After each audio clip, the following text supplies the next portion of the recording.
Hello, this is Sophie Lawson from sophielawson.com, and this is another little video.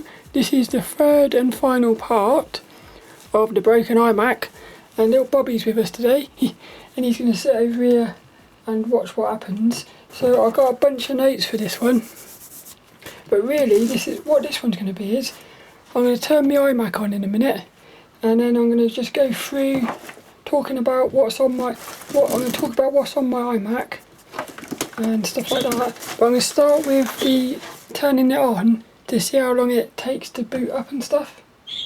So this is it. I've actually got it running off of an external SSD. That sound is very strange to me. Hopefully you'll be able to see what's going on the screen. But what I've got is, so this was a broken iMac. It hasn't got an internal hard drive, so I put an external hard drive with an SSD. So I'm running the operating system off of that. I'm actually running Sierra because that's the highest version I can get without using a USB boot disk. And there's a little froggy look. So can you see all of it? I think you can. That should be right. I want to get the keyboard as well though. So this is my little iMac. And this thing up in the top corner, which says T7, is actually the external SSD.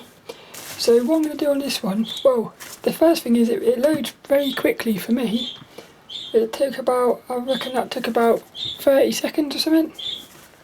So for a 2012 iMac, I thought that was quite cool.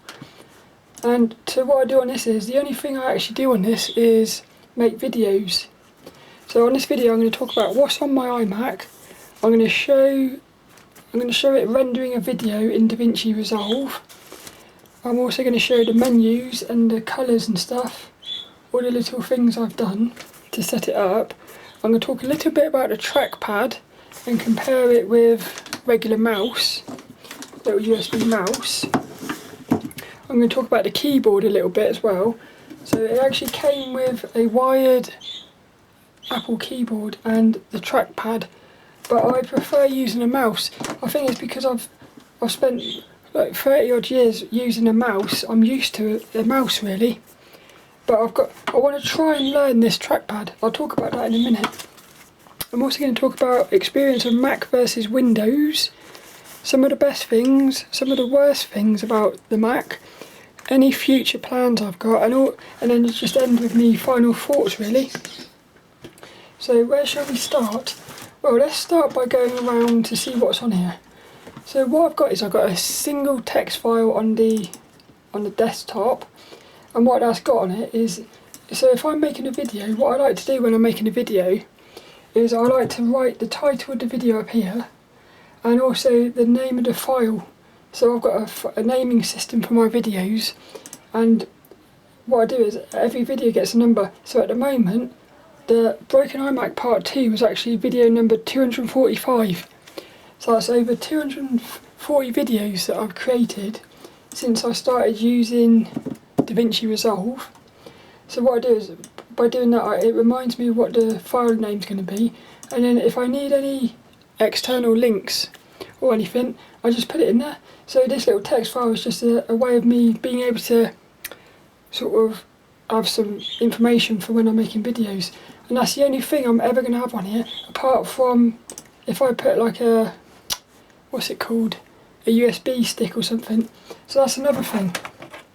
One of the things I love about this is it comes with an SSD slot in the back. So what's amazing is, when I was working on my Surface Pro, because before I was using my Surface Pro to make videos, what I had to do was I'd get my camcorder, I'd have to connect the camcorder up to the Surface Pro via USB.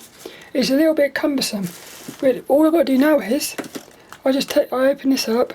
I don't know where the SSD is on this one, but the camcorder here that I'm filming, all I've got to do is open it up, pop the little SSD out, stick that in there, and it comes up here.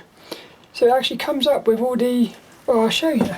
So in the back of the iMac is a little SSD slot. So once you put it in there, that's what she said, look, it comes up on here.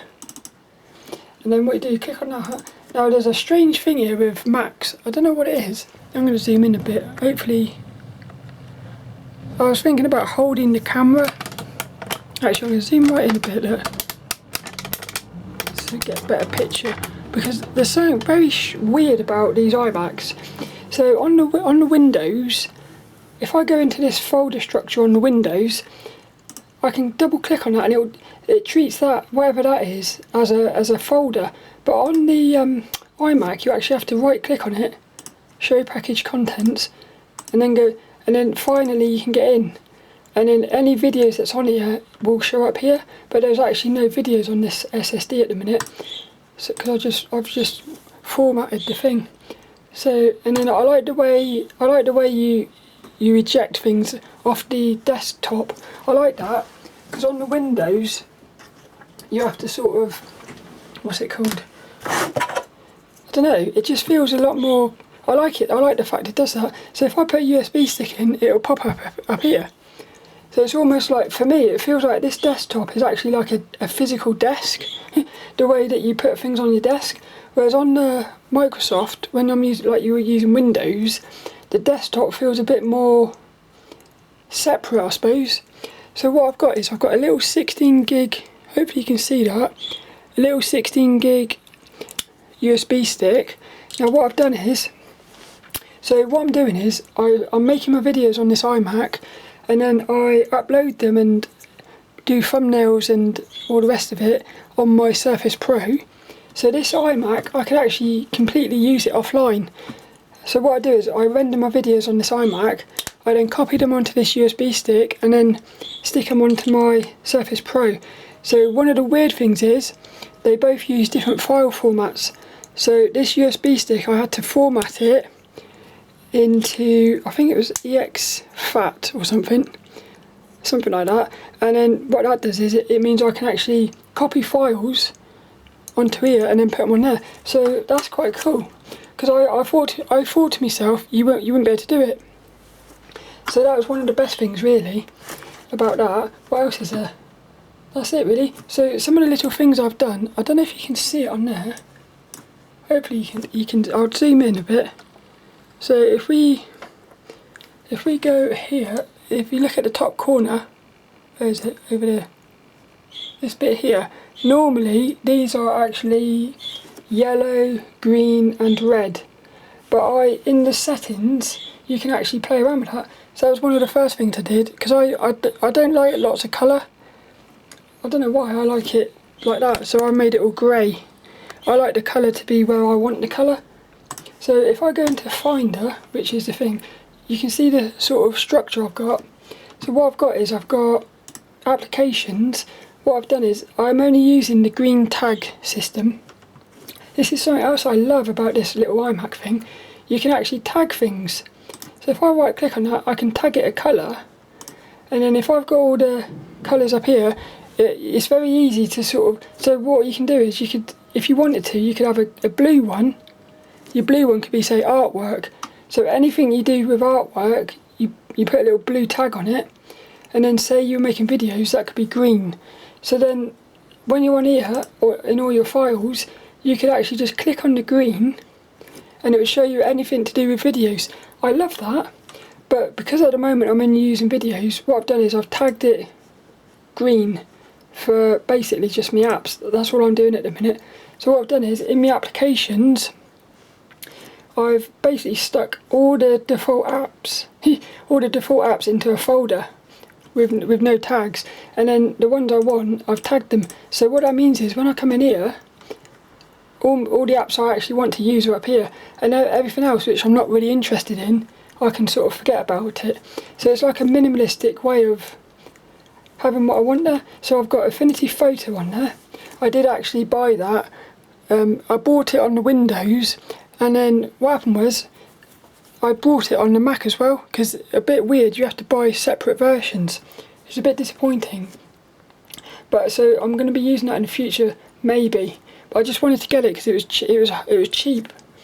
So I've also got Audacity. That's if I need to do any audio from my videos. I've got the Malwarebytes there.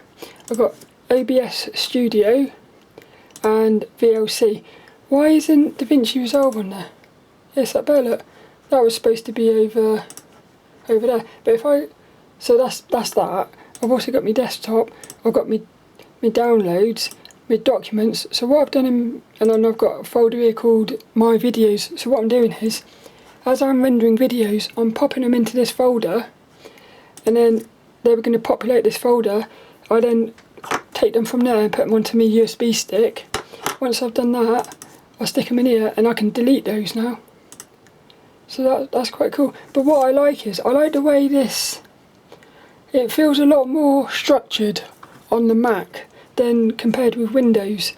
With Windows, everything feels a bit more like it's all over the place, and folders on Windows feel like they're all interconnected somehow, whereas on the Mac, everything feels self-contained, which I like that. I like the way that works. So that's basically that. What you've also got, which I think is brilliant, on the Mac keyboard you've got these little things here. So this one here, if I've got any windows open, you click on that, it will show you them. But this here, I like this one. What this does is, you click on that, you can quickly go into launching your apps. So what I did was I stuck all the default apps into a folder, and I've kept only the ones I want up here. So basically, if I'm on here, all I've got to do is click one button, and then one click, I can get into here. But they're also down here, which is quite cool. But so these really are the only ones I'm using down here. So let's go into DaVinci Resolve for a minute. I'm going to show it running a video. I'm going to try to, render a video to show it what it's like.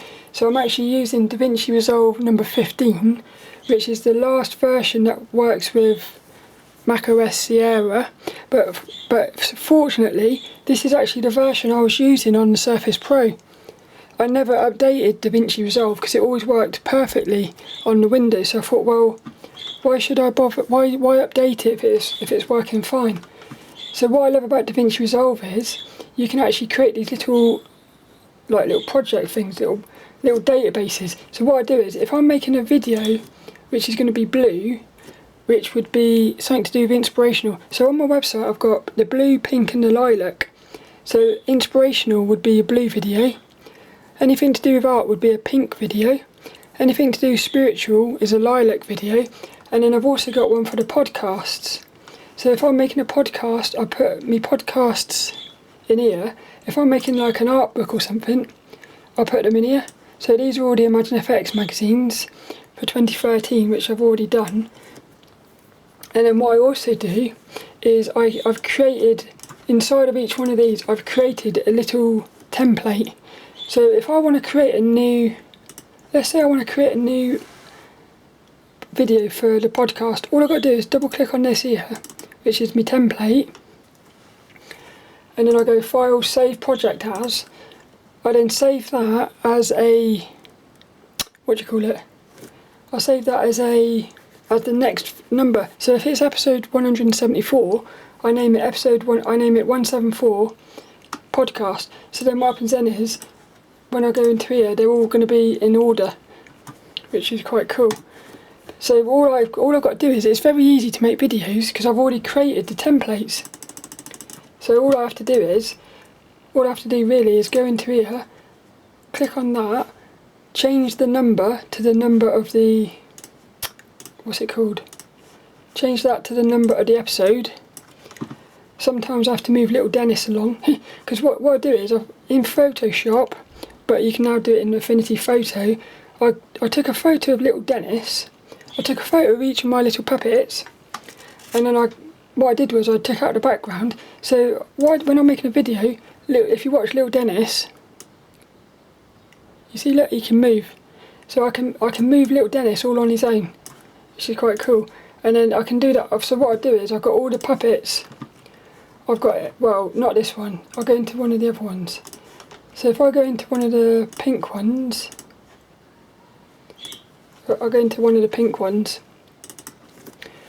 you'll see all the little puppets. So these are all the little puppets. So what I do is, if I'm for this video, it's going to be little Bobby. So all I've got to do is find little Bobby. There he is, look. And then all I do is I drag him into I drag him into the thing, and then I just put him on the video. So what's happened is, moving over to, little Bobby's there now. So I can move little Bobby around, and then I'd get rid of Freddy the Fox.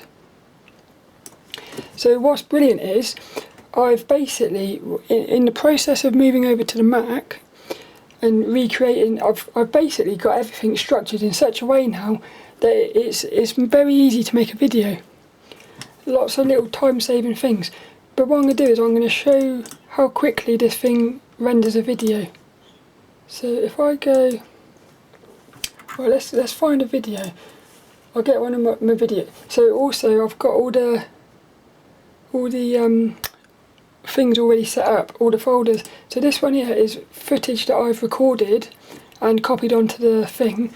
This one here, which isn't working at the moment, is actually this little SSD. So if I put that SD card into the back of the Mac, all of a sudden that folder comes up. So what happens is, if I create a video on the camcorder, I take that out, put it in there, and then all of a sudden all the footage is here instantly, and I can just drag and drop it. But if I put one of these in here, I'll put this one in, look. So what's that? It's going to be Freddy number 5. So we go up here. All I'll do is I'll create a little tiny video. How long shall we make it? I'll make it a minute. So if I make a little minute video, I'll move all these over here. I don't know what this video is going to be. It might be a bit.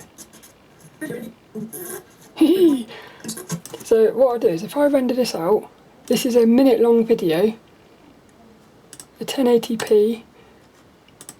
That's already the folder that I want to output. Test. I'll just call it a test video. And then what I normally do is I normally click make sure the things. So that's it. There we go. This is a minute long video. Boing. Let's see how long this one takes. So if I was rendering this on my Surface Pro, a minute long video, it would take probably. It probably would have taken about 3 or 4 minutes. So at the moment, I don't know why this one's. Yeah, it's weird. This is DaVinci Resolve, but look how quickly it's going through the thing, rendering it. On my Surface Pro, when I was rendering it, that used to be like 1 frame a second. It used to be very like that, but on here, it's zooming through it. 30 seconds we're on now. 26 seconds. So on the Surface Pro it would take about 3 minutes. On this it's going to have taken about, I reckon, 30-40 seconds. And the other fun thing is you can actually watch it. So it did it in 54 seconds.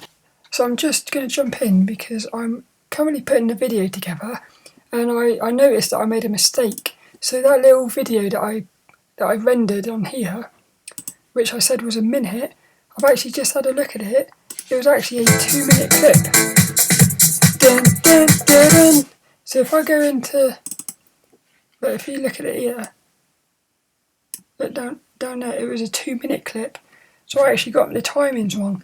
So it rendered a 2-minute clip in 53 seconds, which means it was even quicker than, what would that be?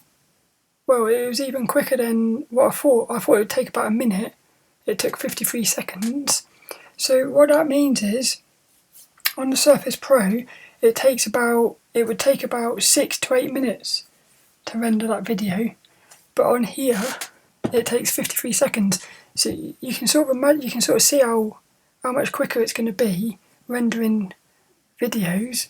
So I thought if you wanted to have a rendering machine, a video rendering machine, I feel like a 2012 iMac with 8 gigs of RAM is for me, it's perfect.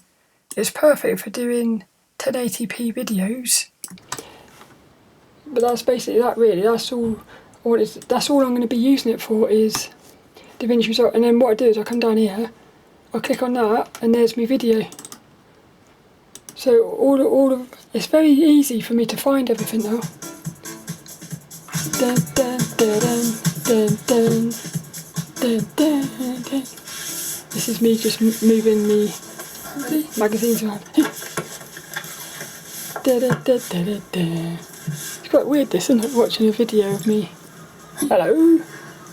Hello, this is Sophie Lawson from SophieLawson. That's basically that.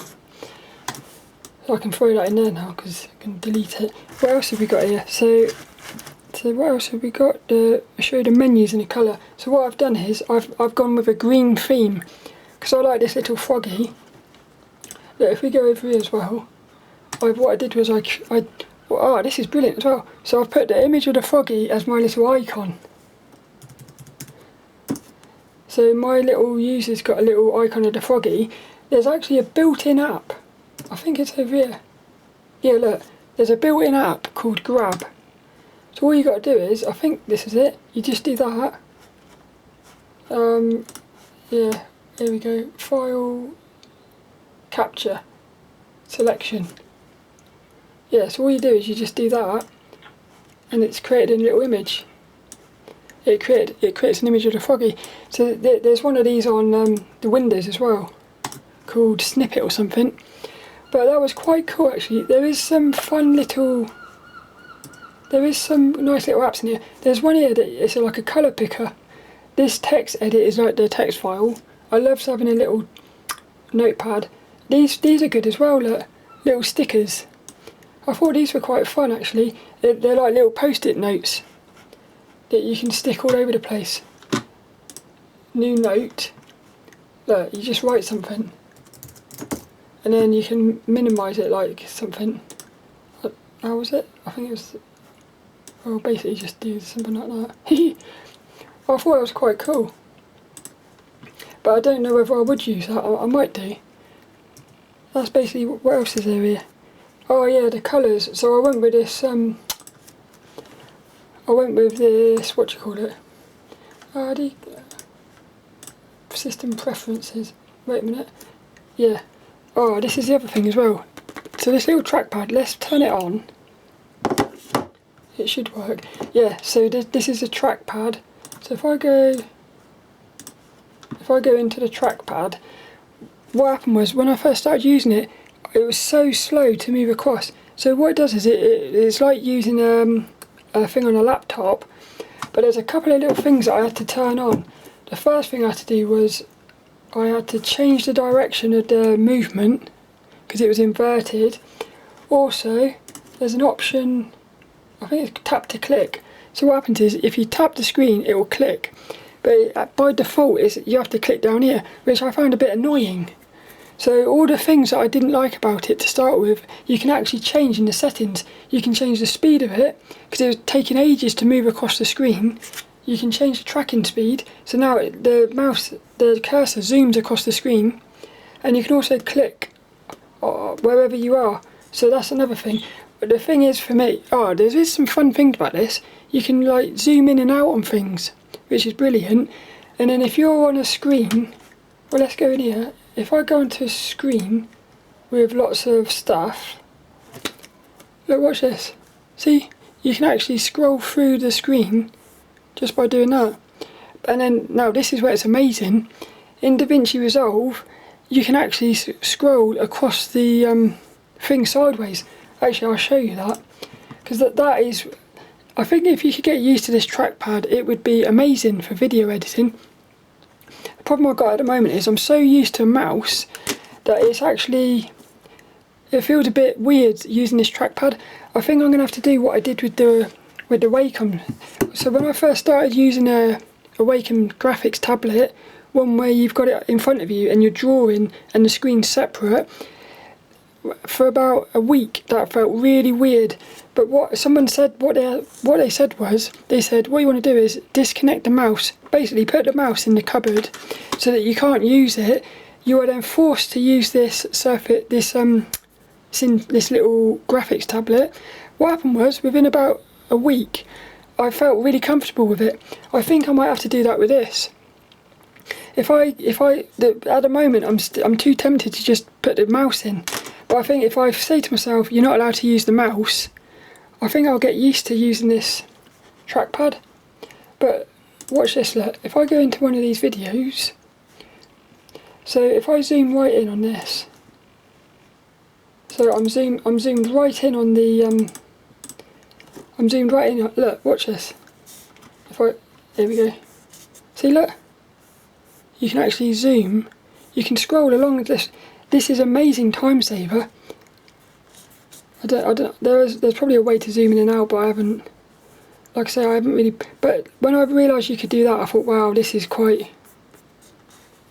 It would be nice if you could zoom in and out using that. That would have been quite cool. But that's zooming in and out. There must be a way to. Here we go. Look, some sort of.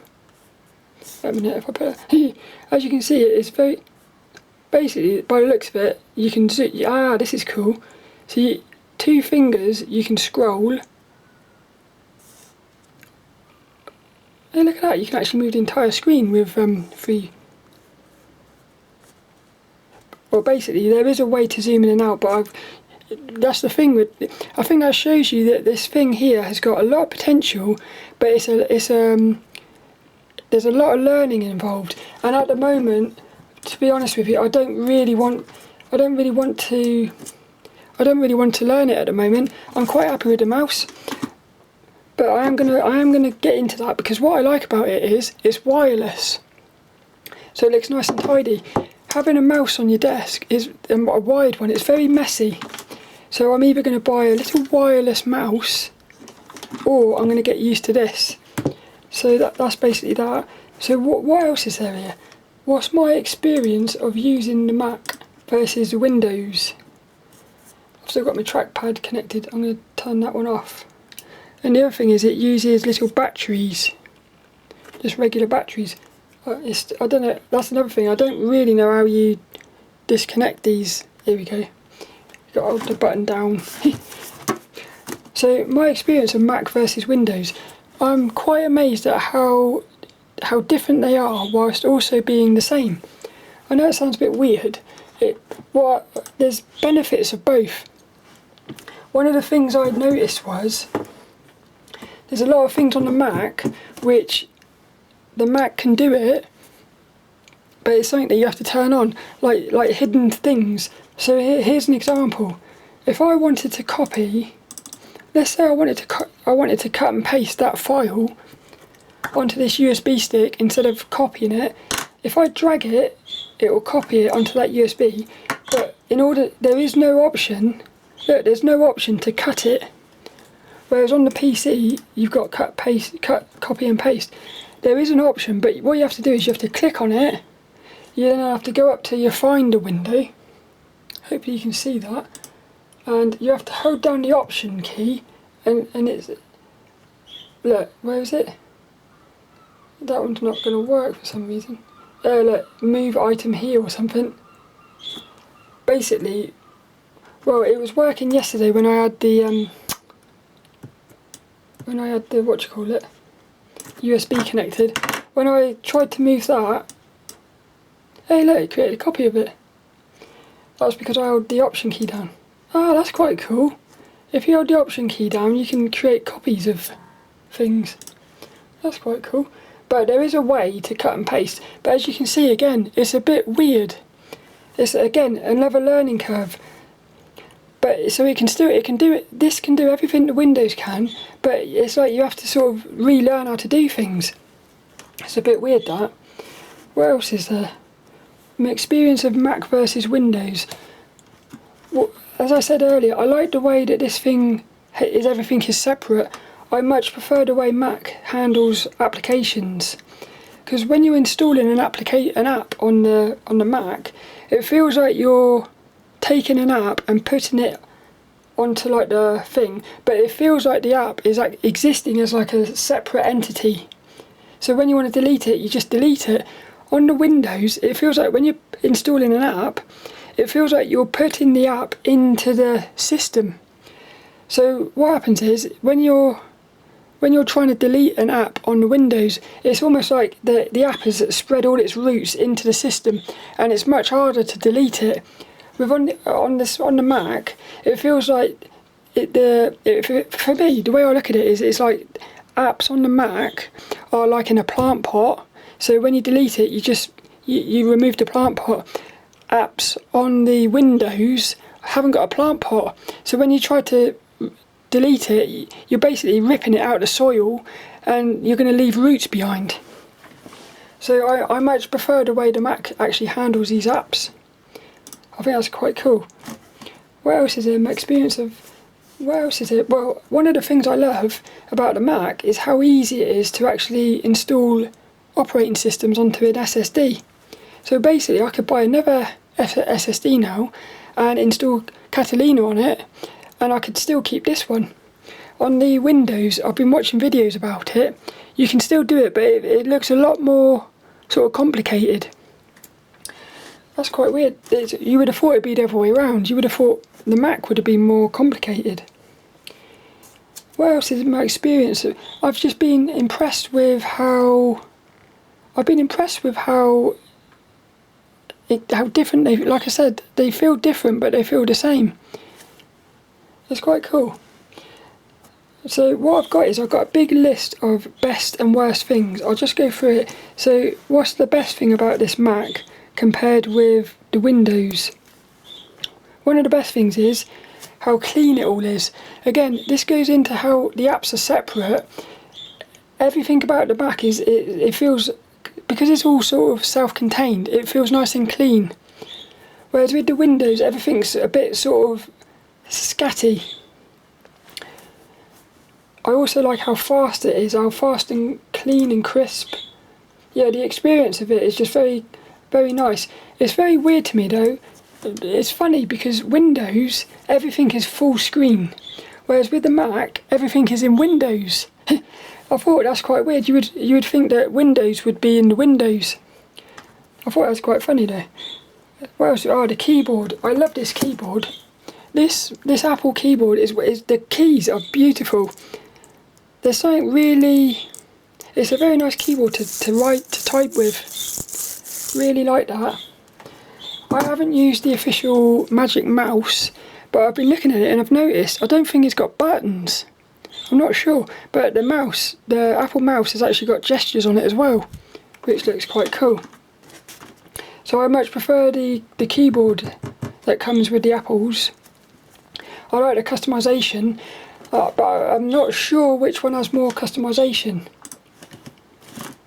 Yeah, and this little thing down here, this little thing, one of the things I don't like is this Finder app, you can't delete it, and the trash can, you can't delete it.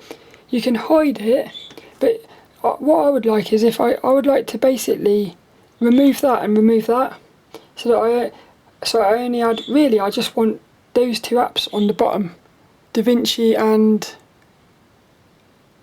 what's it called, Affinity Photo. But you can delete them, but again you have to go into the settings and start playing around with things. So that's a bit weird. What else have we got? Installing macOS is easy, I've put, and I like how the apps are all separated. So let's look at some of the things that I think are worse about the Mac compared with the Windows. So this USB, I don't know what it is. When I put this USB stick in here, if I copy a file onto it on the Mac, it takes ages. When I put it in the Windows, it takes not so long. So I don't know what's going on there, but the Mac, it seems to be a lot slower at transferring files to USB sticks. I did look into it briefly yesterday, and somebody said something about something called Spotlight. You've got to turn this thing off called Spotlight, but I haven't really looked into that enough yet. One of the other worst things is all the amount of new habits you've got to learn. So there's a lot of a learning curve here, but the basics are the same. But little things, every now and again I'll go to do something and I can't do it, and I'm like, well, how do I do that? So there's a lot of things like that. It's basically building new habits, really. And again, the mouse, as standard, when you scroll, it scrolls in the opposite direction to Windows. So, at first I thought, oh, I don't know whether I'll be able to do that. But again, if you go into System Preferences, if you go into the mouse, you can actually change the direction of the scroll wheel, and also I changed the speed and stuff. And I think you have to turn the right clicking on as well. Again, the right clicking was turned off by default. So the little thing's a bit weird. And then also like the @ symbol. The @ symbol on the keyboard is on number 2, whereas on the Windows it's down here somewhere. So it's again, why did they, who done that? Who changed that over there, and why do that? To me that seemed like you're only doing that to sort of confuse people. It's a bit weird. Especially when all the other keys are in the same place. It's a bit strange. One of the other things, one of the things I use a lot on the Windows is Control-Alt-Delete. There is one on here, but what was it called? I think it's Control-Option-Escape. No, it must be Option-Command. Yeah, Option-Command-Escape. You can force things. Oh look, I'll close that. Boing. So again, all the things on it is learning new things like that. This is one of the things that is quite annoying to me. So if I go into the apps, there's loads of apps in here I'm never going to use. Like for instance, well, hey, where are they? Where's all the apps gone? Here we go. So they were all hidden. Like a load of these apps, I'm never going to use them. Like for instance, well, Siri, I would like to delete that. If you try to delete it, you can't delete it. Again, I think there was a way to do it with settings or something, but that kind of upsets me. I know Windows does it as well, but there seems to be a lot more in here that are like that. You get chess as well, which is quite cool, but I prefer solitaire. I think I'd rather play solitaire, which is what you get with Windows. That's quite weird, isn't it? How each of them have got a game, like a default game. What else have we got here? Apple. Oh yeah, there's another thing here which is very. I don't know what the word is, but I would say arsey. I don't know what else, how to explain it really. But what they do is they sort of there's apps on the App Store which exist and are fully workable on this iMac. But they've locked them out, and the only way you can get them is to upgrade your hardware. And that, for me, why would you do that? The only reason you're doing that is to basically try to force people to upgrade their hardware. And I just think that's a bit of an arsey move. So let's think of, I'm not sure which one, but let's say I wanted to get something, which is, well, I know iMovie does it, but if I tried to click on iMovie, it will want me to log in. But basically there's apps on here which, what happens is, if you have another, let's say I have a 2018 app, a 2018 Mac, and it's fully upgraded to the latest operating system or something.